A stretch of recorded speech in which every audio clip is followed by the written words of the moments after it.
Alleluia,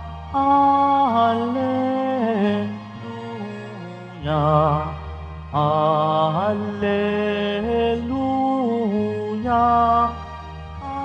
Alleluia.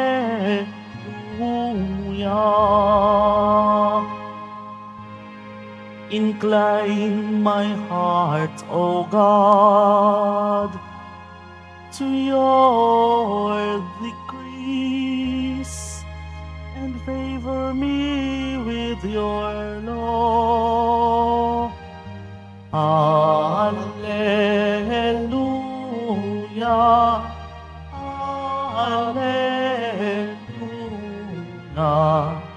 Alleluia, Alleluia.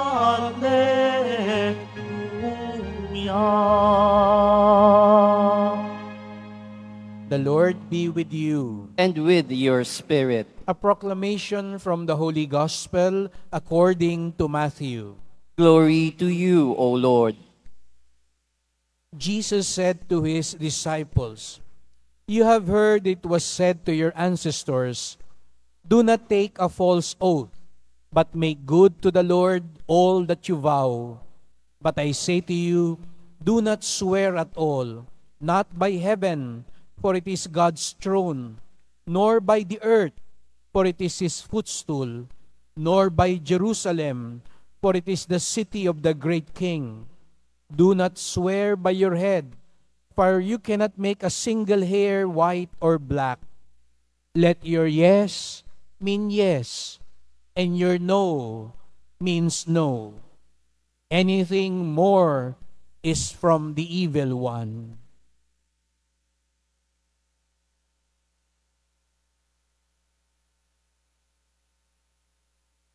The Gospel of the Lord. Praise to you, Lord Jesus Christ. Please be seated for a while. Good morning po at welcome po sa Minor Basilica and National Shrine of Jesus Nazareno. At ginagawa po natin ang Sabado, tataka siguro baka iba sa inyo, ngayon lang napadpad uli sa Quiapo, tuwing Sabado we hold our English Mass and we call it Pilgrim's Mass. Because we are a national shrine, we also want to cater not only even to Filipinos, but even to our international devotees. Alam natin, ang Quiapo po ay napakaraming sumasama sa mga misa online, lalo na sa ibang bansa. At alam natin, ang ibang mga kababayan natin, yung mga anak nila at apo nila ay doon na pinanganak sa ibang bansa. At sa aking paggalaw din sa iba sa kanila, sinasabi nila, hindi na ho marunong magtagalog yung mga anak at apo namin. That's why, if we call ourselves a national shrine, then we should be more encompassing, more inclusive. Kaya ginagawa natin English ang misa, pero may Tagalog pa rin naman po. Baka sabihin nyo naman, Pilipino naman tayo. Pero ang tunay na deboto, iniisip din natin po ang ibang tao. Kaya binabati at pinagdarasal din natin. We are praying for those who are joining us online, especially our devotees from all over the world.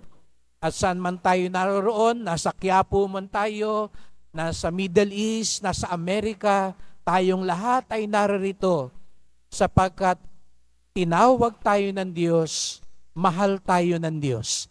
Kaya't bigyan natin ng papuri, parangal at pasasalamat ang ating minamahal na Nuestro Padre Jesus Nazareno.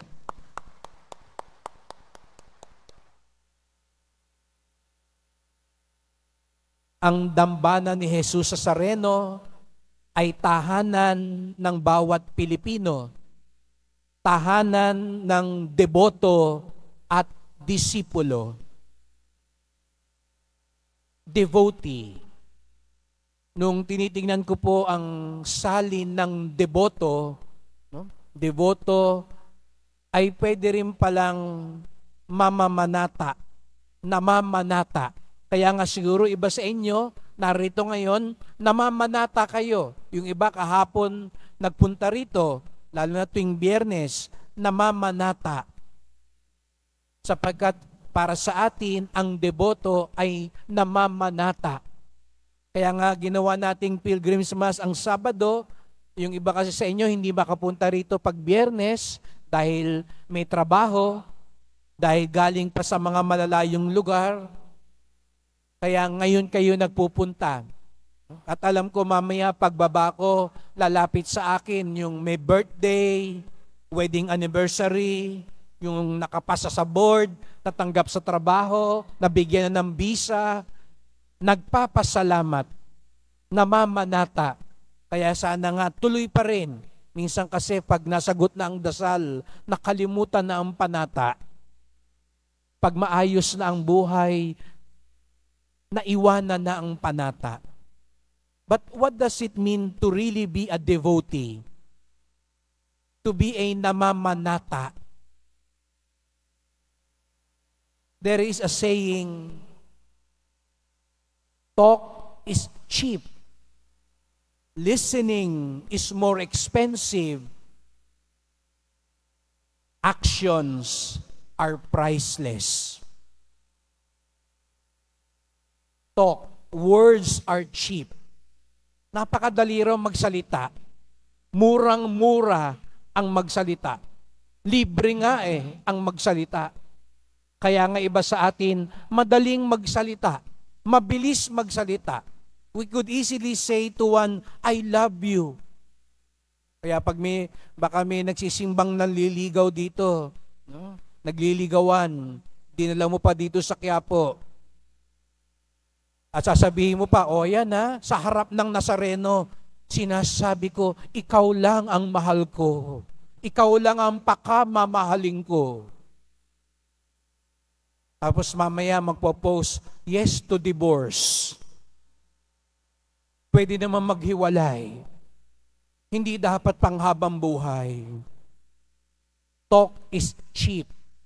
Madaling magsalita.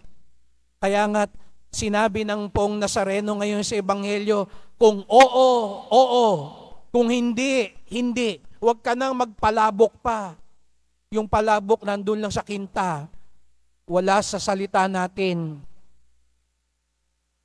Sa isang taon, ngayon pa lang nag-uumpisa na, dahil maghahalalan na, marami na namang salita tayong maririnig.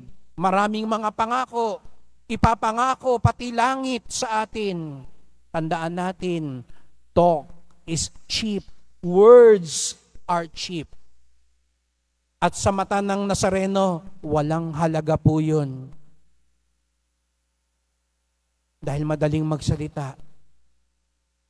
Listening is more expensive. Mas mahirap makinig. Di po ba?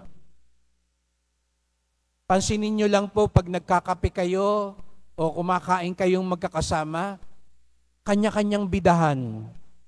Yung ibang tao ang hirap makinig. Hindi ka patapos may magsasalita na, di po ba? Kasi gusto niya siya naman ang bida. Siya naman ang babangka. Mahirap makinig. Ang tunay na namamanata, hindi lang magaling magsalita. A real devotee is also an excellent listener. That's why as we come here and pay homage to our dear Jesus Nazareno, huwag lang tayong magsalita sa Kanya. Makinig din tayo sa Kanya. Huwag kayong uuwi nang hindi nakikinig sa Kanya. Huwag lang kayo pumunta sa Quiapo para magsalita sa Kanya. A real devotee, a real disciple knows how to listen. Words are cheap. Listening is more expensive. Actions are priceless. Sapagat sa bandang huli, hindi sa pananalita, hindi sa pakikinig, kung hindi sa gawa nasusukat ang tunay na deboto, ang tunay na namamanata. Pwede niyong sabihin, Father, tuwing Biyernes, araw-araw pa nga, nasa Quiapo ako. Father, nagpuprosesyon ako. pumapasan ako. Araw-araw, naka-Nazareno t-shirt ako. Meron akong imahe ng Nazareno sa bahay namin. Meron akong suot laging medalyon ng Nazareno. Pero ang tanong, nakikinig ka ba? At gumagawa ka ba ayon sa kanyang kalooban? Say yes when you mean yes. No when you mean no. We offer our sincerity to the Lord. Katapatan. At ang katapatang iyan, hindi lang sa loob ng simbahan, sa bawat sandali ng ating buhay. That's why in the first reading, when Elisha was called by Elijah, Elisha responded to the call. Nagsasaka daw, nag-aararo si Elisha. Anong ginawa niya? Tinawag siya ni Elijah. Sinunog niya yung kanyang pang-araro. Kinatay niya yung mga guyang ginagamit niya pang-araro. In other words, iniwan niya ang lahat. He left everything. His old life. He became a new person because he was called by the Lord.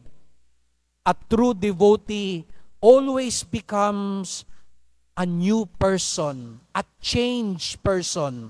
Nababago siya ng kanyang panata. At yun ang ipagdasal natin, mga kapatid. Ang tunay na namamanata, ang tunay na deboto, hindi lang nasusukat sa pasigaw-sigaw niya ng Viva Nazareno. Hindi lang nasusukat ng kanyang pagpoprosesyon at pagnonobena. Higit sa lahat, nasusukat siya kung gaano siya sumusunod sa kalooban ng mahal na pong Jesus Nazareno. All of us are devotees. And let us pray that all of us may become disciples of Jesus. Talk is cheap. Listening is more expensive. Deeds are priceless because we are all not just devotees but disciples of our Nuestro Padre Jesus Nazareno.